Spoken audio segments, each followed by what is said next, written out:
Okay, it's good to be home. Finally gonna be able to take a look at my new, deck. Haven't played Yu-Gi-Oh! In a while, and... Who are you? And why are you here? I was just going to ask you the same thing. Please, take a seat. I have some questions to ask you. Okay? To start off, one of them is, in the chat logs I have here, it says you called this your waifu deck? Care to explain what you mean by that? Okay, I didn't mean waifu. They're just an all-female deck, that's all I mean from it, nothing bad. Okay, I see what you're saying. This other part had said, though, that you were going to clap their cheeks? Whose cheeks were you going to clap? What do you mean by that?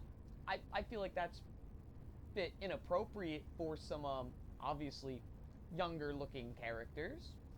Care to explain yourself on that? I think it's pretty obvious that I meant that I'm, like, gonna win, because it's a card game where you play against other people. Are you sure you're in the right place? So you're saying these are... It's a game? You're talking about your opponents? Like, in the sense of winning? Okay, I think I might have made a mistake. Oh, you don't say! Still weird, though, for you calling him a waifu deck.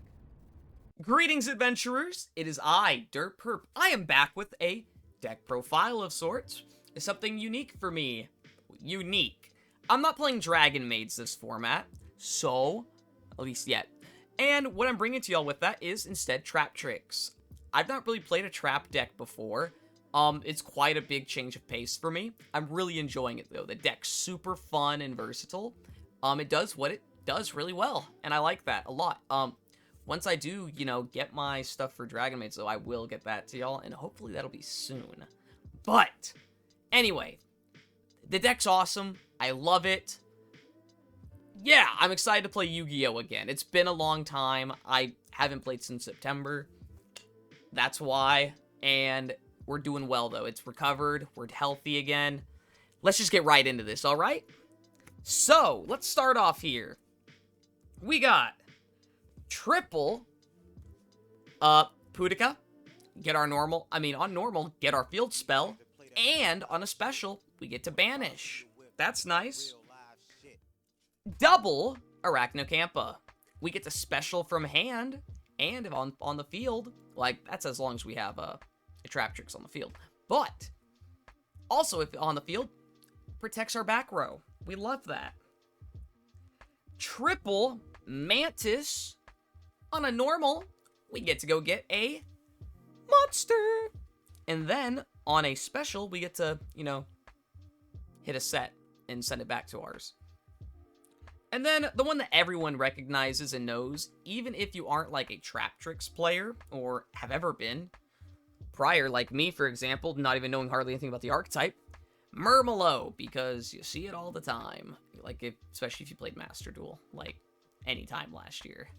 I saw that all the time. Maybe it was just me. But anyway, Murmelo, on a normal, we get to go get a whole trap card, and on special, we get a pop back row, so it's really nice.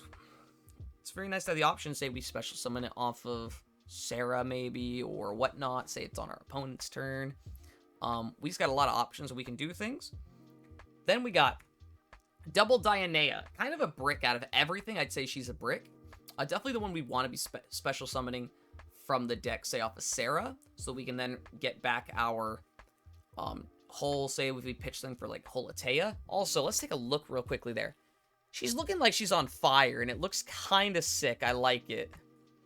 And then, even though it's not a Traptrix, I don't feel like it fits anywhere else but here. Parallel Exceed. Really nice. It lets us make some rank 4 plays very, very easily, and just kind of more options than we might have had prior. Definitely, it's a very new addition to the deck for me. I had originally worked on this deck and was going to bring y'all a video of it barely upgraded at all, but I got lazy. It's been a week or two. Here we are, alright? So, that is it for the, you know, engine monsters and all that. Let's get on to our traps. And we're rocking 3 Holatea. We get to pitch a trap from hand to activate it the turn it was set, and it becomes a monster. Amazing. We can get that underneath, say, Redoer. Very good. Traptrix, Nightmare, whatever. I don't care to say the whole name. Anyway, it's nice. We get a negate and a pop on it, so altogether, so it's very nice. It's only if it's a monster that was special summoned that turn activates its effect, then it goes off, but that's still good. Gravedigger's Trap Hole. Also 2 of it. Can negate something that's in the hand or in the grave, so I like that. And it hits them for 2k, so, you know, even though it's not as common these days, but Duelist, you are in time, sounds like, pretty nice just option to possibly win. May not come up, but it's there. Floodgate Trap Hole. 2 of that. Send those bad boys back over, and let's just pretend those effects don't exist, okay? Talking about Kashchira and such like that, maybe. Next, we got Terrifying Trap Hole Nightmare. 1 of. I think that's fine. It's enough. We get our pop and all that on it. It's good. It's fine. I then will be rocking a single also of Bottomless. Classic. Bottomless is great, I'd say, just in the fact that I can, if I don't open with it or anything, I can use Rafflesia to then send it and get its effect, say, like, in Branded, if they, like, you know, throw an Albaz on me or something else that I need to get rid of is, being problematic, we can do that. And then, because honorary, why not, it's Shade Brigandine. Whomp, boom, can be activated the turn it's set if there's no traps in grave, so I don't see a reason why we wouldn't rock it. Now, let's go into the rest of the deck, aka spell, and then, you know, just things that don't fit. Garden, great card. I mean, just gives our Traptrix a protection from battle once a turn each, and then also gives us an extra normal. Very nice. And Trap Tantalizing Tune. It's Pot of Greed, basically. I mean, as long as we send a level 4 plant or insect to the grave. But we like that. That's nice. We get to draw 2. I'll take that any day.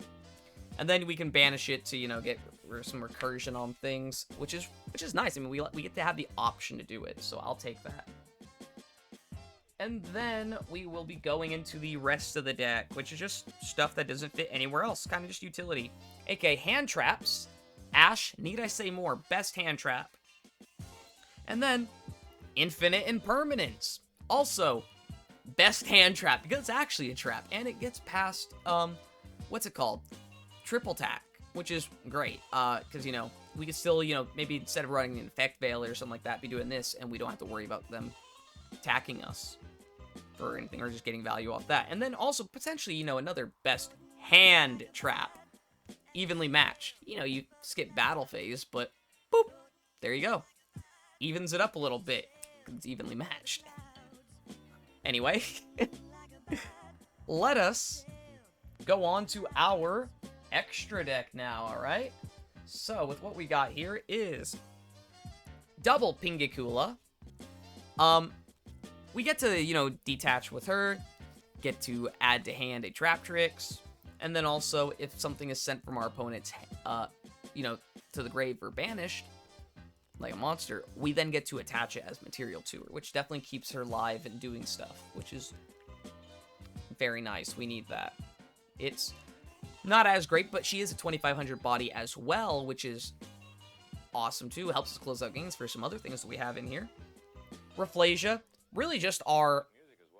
Let's turn everything into a baby towers real quick. And then also, if I need an effect of a particular card at this moment, let me just detach and go and get that trap, get rid of it, and boom, I have the effect right there.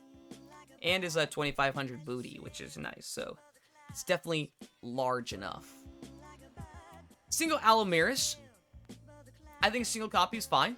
I don't really feel like I'm needing to play more of it. Out of anything, it's the least impactful. I mean, still a good card, does great job. But out of the Exceed Traptrix monsters, probably my least important one in my opinion. Then we go on to our links, which is Sarah. We're running a playset of Sarah, just godlike. I mean, we get to it just keeps plays going. She may be small, but just so good. And like, you know, the protection there, just for her, we don't have to worry about her being small anyway, because we're gonna have her on the board anytime, pretty much anytime we have her.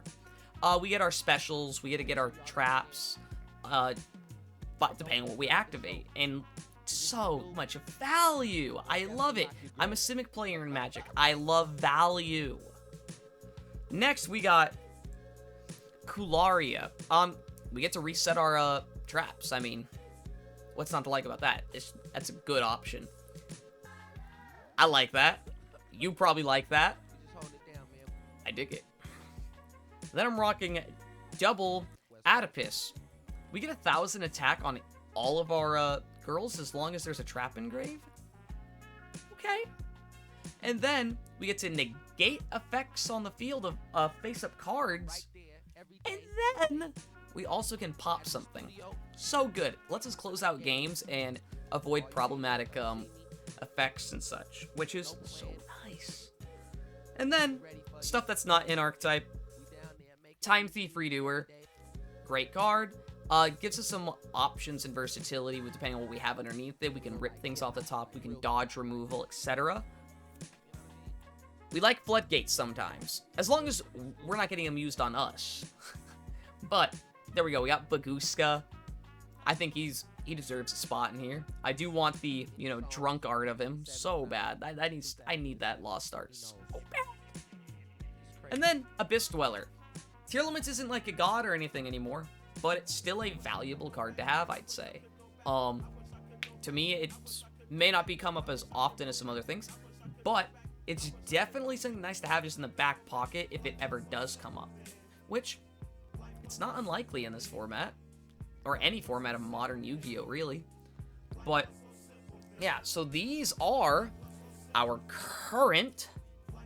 This is our current build of Traptrix. I'm loving the deck. I'm so glad to be back into this game. I'm glad the structure deck was strong enough to be worth playing, you know. I mean, the structure decks these days are just really good. But I hope y'all enjoyed that. That's my deck profile for Traptrix. Nothing crazy by any means, but I think it's strong enough. The deck has a lot of potential to do things and make really sick plays. And, yeah.